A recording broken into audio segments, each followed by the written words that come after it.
Hello friends, welcome to my YouTube channel. So guys, Indian Navy tradesman mate का official notification जारी कर दिया गया है। टोटल पोस्ट 362 में आप सभी लोगों को अपनी इसमें एक सीट कंफर्म करनी होगी। तो एक सीट कंफर्म करने के लिए आपको एक बेहतर रणनीति के साथ तैयारी करनी होगी। तो इस वाले वीडियो में इंडियन नेवी ट्रेड्समैन मेट की परीक्षा के लिए प्रीवियस ईयर का पेपर सॉल्व करेंगे। तो वीडियो काफ़ी इंपॉर्टेंट रहने वाला है आप लोगों के लिए, तो इस वीडियो को पूरा ज़रूर देखिए। वीडियो अच्छा लगे तो प्लीज़ वीडियो को लाइक और शेयर ज़रूर करें। और जो भी हमारे नए बच्चे हैं, जिन बच्चों ने चैनल को सब्सक्राइब नहीं किया है, तो प्लीज़ चैनल को सब्सक्राइब करके नोटिफिकेशन बेल ऑन करना ना भूलें। तो चलिए वीडियो को स्टार्ट करते हैं। देखिए, पहला क्वेश्चन, खुले बाजार के संचालन क्या संकेत करते हैं? तो खुले बाजार के संचालन भारतीय रिजर्व बैंक द्वारा सरकारी प्रतिभूतियों को खरीद और बिक्री करते हैं। तो सी ऑप्शन करेक्ट हो जाएगा। अगला क्वेश्चन, उस रोजगार की स्थिति को क्या कहते हैं जिसमें कृषि श्रमिकों की उत्पादकता शून्य होती है? तो इसे हम कहते हैं प्रच्छन्न बेरोजगारी। ऑप्शन नंबर डी करेक्ट हो जाएगा। ओके, कुछ लोग मौसमी बेरोजगारी भी बताएंगे, लेकिन मौसमी बेरोजगारी नहीं होगा, प्रच्छन्न बेरोजगारी होगा। Option D. नेक्स्ट क्वेश्चन देखेगा, संविधान का कौन सा संशोधन राजनीतिक दल बदल से संबंधित है? संविधान का कौन सा संशोधन राजनीतिक दल बदल से संबंधित है? सी ऑप्शन करेक्ट हो जाएगा, 52वां। चलिए बात कर लेते हैं अगले क्वेश्चन की। निम्न में से कौन सा अभिलक्षण भारतीय अर्थव्यवस्था से संबंधित नहीं है? भारी उद्योग तथा मजदूरी के माल में संतुलन अर्थव्यवस्था से संबंधित नहीं है। ऑप्शन नंबर सी करेक्ट हो जाएगा। पांचवा क्वेश्चन, निम्न में से किसने और कब पहली बार अशोक के शिलालेखों का अर्थ स्पष्ट किया था? 1837 में जेम्स प्रिंसेप ने अशोक के शिलालेखों का अर्थ स्पष्ट किया था। डी ऑप्शन करेक्ट हो जाएगा। अगला क्वेश्चन छठा देखिएगा, संविधान सभा में यह किसने कहा था कि सरकारी नीति के निर्देशक सिद्धांत किसी बैंक में दे उस चेक की तरह हैं जिसका भुगतान बैंक अपनी सुविधानुसार करता है? सो गाइस, ये कहा था केटी शाह ने। तो केटी शाह आपका करेक्ट आंसर हो जाएगा। Option number a. Next question, आमुक्त माल्यत किसका कार्य है? तो आमुक्त माल्य किसका कार्य है? तो ये कृष्णदेव राय का कार्य है। तो कृष्णदेव राय आपका करेक्ट आंसर हो जाएगा। Option number B. आठवां क्वेश्चन, भारत के संविधान में संघीय शब्द का प्रयोग कहां पर हुआ है? तो भारत के संविधान में संघीय शब्द का जो प्रयोग है ना, ये हुआ है संविधान में कहीं नहीं। ऑप्शन नंबर डी करेक्ट हो जाएगा। सो गाइस, अगला क्वेश्चन देखेगा। क्वेश्चन क्या है कि भक्ति प्रचारक शंकर देव ने निम्न प्रादेशिक भाषाओं में किसका उपयोग करके उसे लोकप्रिय बनाया था? भक्ति प्रचारक शंकर देव ने असमिया प्रादेशिक भाषाओं में उपयोग करके इसे लोकप्रिय बनाया। तो असमिया आपका करेक्ट आंसर हो जाएगा। Option number a. 10वां क्वेश्चन देखेगा, निम्न में कौन पंचायती राज से संबंधित है?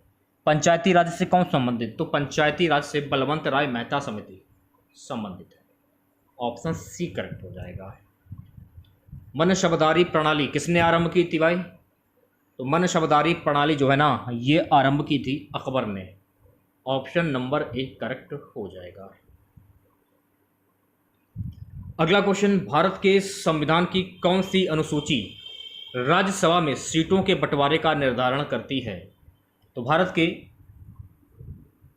संविधान की तीसरी अनुसूची में राज्यसभा में सीटों के बंटवारे का निर्धारण करती है।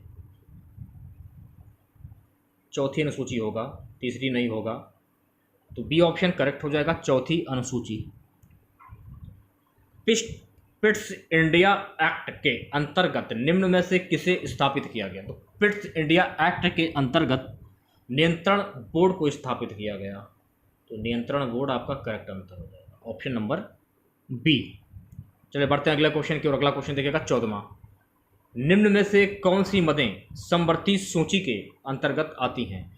कौन सी मदें समवर्ती सूची के अंतर्गत आती हैं? मजदूर संघ जो है ना, ये समवर्ती सूची के अंतर्गत आती हैं, मजदूर संघ, option number B. Next question देखेगा, जब ग्रेनाइट की चट्टानों का कायांतरण होता है तो वे किसमें परिवर्तित हो जाती हैं? जब ग्रेनाइट की चट्टानों का कायांतरण होता है तब वे नीस में परिवर्तित हो जाती हैं, तो नीस आपका करेक्ट आंसर हो जाएगा, यानी कि ऑप्शन नंबर सी। 16वां क्वेश्चन देखेगा, सूर्य से पृथ्वी को प्राप्त ऊष्मा को क्या कहते हैं? तो देखिए, सूर्य से पृथ्वी को प्राप्त ऊष्मा को मेरे हिसाब से तो सौर विकिरण आंसर होना चाहिए, ऑप्शन नंबर डी। तो कुछ बच्चे आत्मपन भी बताएंगे, तो मेरे हिसाब से सौर विकिरण होना चाहिए। तो आपके हिसाब से क्या आंसर होगा, कमेंट करके जरूर बताइएगा। नेक्स्ट क्वेश्चन है गाइस कि किसी रेडियो सक्रिय पदार्थ का आधा जीवन 4 महीनों का होता है, उसका 3/4 भाग कितने महीनों में नष्ट हो जाता है? तो उसका 3/4 भाग जो है ना, ये 8 महीनों में नष्ट हो जाता है, ऑप्शन नंबर बी करेक्ट हो जाएगा। 18वां क्वेश्चन देखेगा, निम्न में कौन सा उद्योग कच्चे माल पर आश्रित उद्योग है? कौन सा उद्योग कच्चे माल पर आश्रित उद्योग है? ऑप्शन नंबर बी चीनी उद्योग, ऑप्शन नंबर बी करेक्ट हो जाएगा। ओके, चलिए बढ़ते हैं अगले क्वेश्चन की ओर। अगला क्वेश्चन देखेगा, ये वाला तो हो गया है। 19वां क्वेश्चन, क्वेश्चंस क्या है, यातायात को रोकने के लिए यातायात संकेत के रूप में लाल रोशनी का प्रयोग क्यों किया जाता है? इसका प्रयोग इसलिए किया जाता है, लाल रोशनी के प्रति आंख ज़्यादा संवेदी होती है, ऑप्शन नंबर बी करेक्ट हो जाएगा। नेक्स्ट क्वेश्चन है गाइस कि ऊन का सबसे ज़्यादा उत्पादन करने वाला देश कौन सा है? तो ऊन का सबसे ज़्यादा उत्पादन करने वाला देश है, इस देश का नाम है option number C Australia. Australia देश ऐसा है जो कि ऊन का सबसे ज़्यादा उत्पादन करता है। अगला क्वेश्चन, वह गुण कौन सा है जो प्रकाश तरंग में दिखता है पर ध्वनि तरंग में नहीं दिखता? ऑप्शन नंबर डी ध्रुवण, ध्रुवण आपका करेक्ट आंसर हो जाएगा।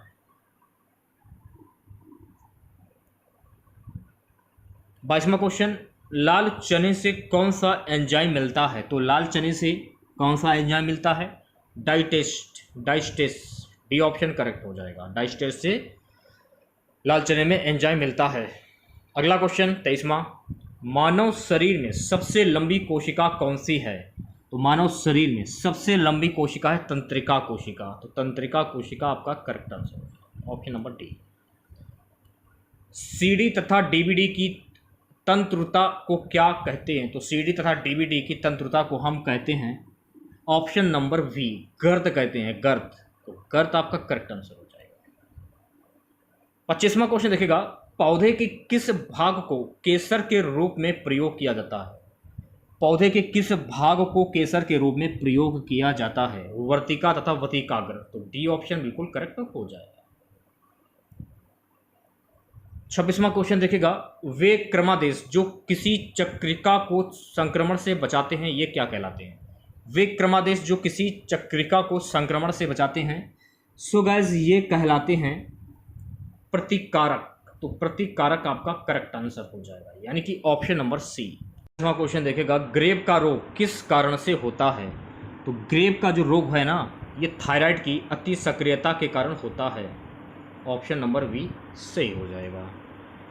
सो गाइस अगला क्वेश्चन, सीपीयू का निष्पादन प्राय किस में मापा जाता है? तो सीपीयू का निष्पादन प्राय ये मापा जाता है MHz, ऑप्शन नंबर बी सही हो जाएगा। 29वां क्वेश्चन, निम्न में से किसको हृदय का प्रारंभिक पेस मेकर कहा जाता है? हृदय का प्रारंभिक पेस मेकर कहा जाता है SA नोड, तो ASA नोड आपका करेक्ट आंसर हो जाएगा, ऑप्शन नंबर ए। अगला क्वेश्चन, दाहक सोडा कैसा होता है? तो गाइस दाहक सोडा जो है ना, ये प्रस्वेदी होता है, तो बी ऑप्शन करेक्ट हो जाएगा। जंतु परागण का आशय क्या है भाई? जंतु परागण का आशय होता है जंतु द्वारा परागण, डी ऑप्शन सही हो जाएगा।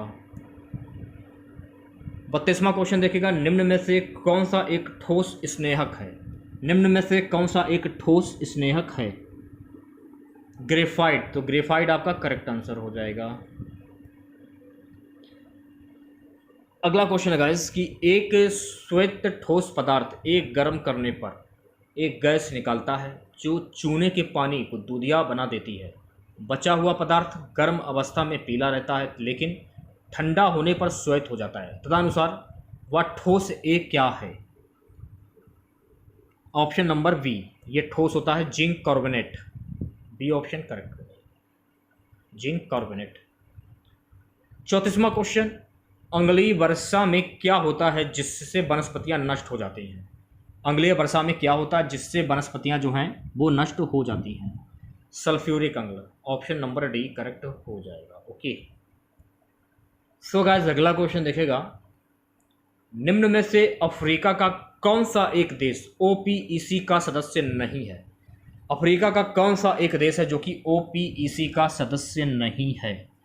दक्षिण Africa. Option number D correct हो जाएगा। सेशन को शेयर कर दीजिए आप लोग। अगला क्वेश्चन, पानी से लोहा तथा मैग्नीज किस प्रक्रिया से हटाए जाते हैं? तो ये क्लोरीनीकरण से हटाए जाते हैं, तो बी ऑप्शन बिल्कुल सही हो जाएगा। ओके, नेक्स्ट क्वेश्चन देखेगा, निम्न में से कौन सा राष्ट्रीय उद्यान रण राजस्थान में नहीं है? ऑप्शन नंबर डी राजाजी राष्ट्रीय उद्यान। डी ऑप्शन बिल्कुल करेक्ट हो जाएगा। 38वें क्वेश्चन की हम बात करेंगे, निम्न में से कौन सा सबसे सशक्त स्कंदक है? निम्न में से कौन सा सबसे सशक्त स्कंदक है? सी ऑप्शन करेक्ट हो जाएगा, एल्युमिनियम क्लोराइड। नेक्स्ट क्वेश्चन देखिएगा, किस दिन को अंतर्राष्ट्रीय अहिंसा दिवस के रूप में मनाया जाता है? अहिंसा दिवस के रूप में किस दिन को मनाया जाता है? 2 अक्टूबर को, यानी कि गांधी जयंती। अगला क्वेश्चन, सक्रिय आपंक उपचार को क्या कहते हैं? सक्रिय आपंक उपचार को हम क्या कहते हैं? इसे हम कहते हैं जैविक उपचार। सी ऑप्शन करेक्ट है। अगला क्वेश्चन देखिएगा, लक्ष्मीबाई राष्ट्रीय शारीरिक शिक्षा संस्थान कहाँ स्थित है? तो लक्ष्मीबाई राष्ट्रीय शारीरिक शिक्षा संस्थान ये जो है ना, ये स्थित है ग्वालियर में, तो ग्वालियर आपका करेक्ट आंसर हो जाएगा। सी ऑप्शन सही होगा। 42वां क्वेश्चन गाइस कि कार्बन क्रेडिट की परिकल्पना कहाँ उद्भूत हुई थी? तो कार्बन क्रेडिट की जो परिकल्पना जो है ना, ये उद्भूत हुई थी क्योटो प्रोटोकॉल, तो क्योटो प्रोटोकॉल आपका करेक्ट आंसर हो जाएगा, यानी कि ऑप्शन नंबर बी। भारत के पश्चिमी तट का उत्तरी भाग जाना जाता है, तो भारत के पश्चिमी तट का जो उत्तरी भाग है ना, ये जाना जाता है कोंकण तट, तो कोंकण तट आपका करेक्ट आंसर हो जाएगा, ऑप्शन नंबर ए। अगला क्वेश्चन, निम्नलिखित में से कौन सा वास्तविक फल है? वास्तविक फल की बात हो रही है, तो नारियल जो है ना, ये वास्तविक फल है। सी ऑप्शन करेक्ट हो जाएगा। 45वां क्वेश्चन है गाइस, विषाणु प्राय इससे बनते हैं, तो देखिए विषाणु जो है ना, ये प्रोटीन प्लस न्यूक्लिक अम्ल से बनते हैं, option number B. Mangal Pandey ने 29 मार्च 1857 में अंग्रेज अधिकारी पर कहाँ गोली चलाई थी? मंगल पांडे ने 29 मार्च 1857 में अंग्रेज अधिकारी पर बैरकपुर में गोली चलाई, तो बैरकपुर आपका करेक्ट आंसर हो जाएगा, ऑप्शन नंबर डी।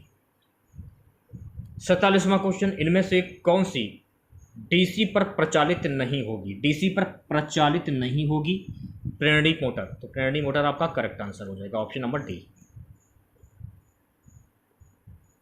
48वां क्वेश्चन देखिएगा, हीरे के चमकने का कारण क्या है? तो भाई हीरे का चमकने का कारण है उच्च अपवर्तनांक, ए ऑप्शन करेक्ट हो जाएगा। एक लोहे की बॉल और तांबे की बॉल का द्रव समान उत्प्लावन होगा, तब उनका समान होगा घनत्व, आयतन, वजन, द्रव्यमान, ऑप्शन नंबर वी करेक्ट हो जाएगा, आयतन। अगला क्वेश्चन देखिएगा, आज का हमारा लास्ट क्वेश्चन रहेगा, ईडन गार्डन स्टेडियम ये कहाँ स्थित है? तो ये स्थित है कोलकाता में, तो कोलकाता आपका करेक्ट आंसर हो जाएगा, ऑप्शन नंबर डी।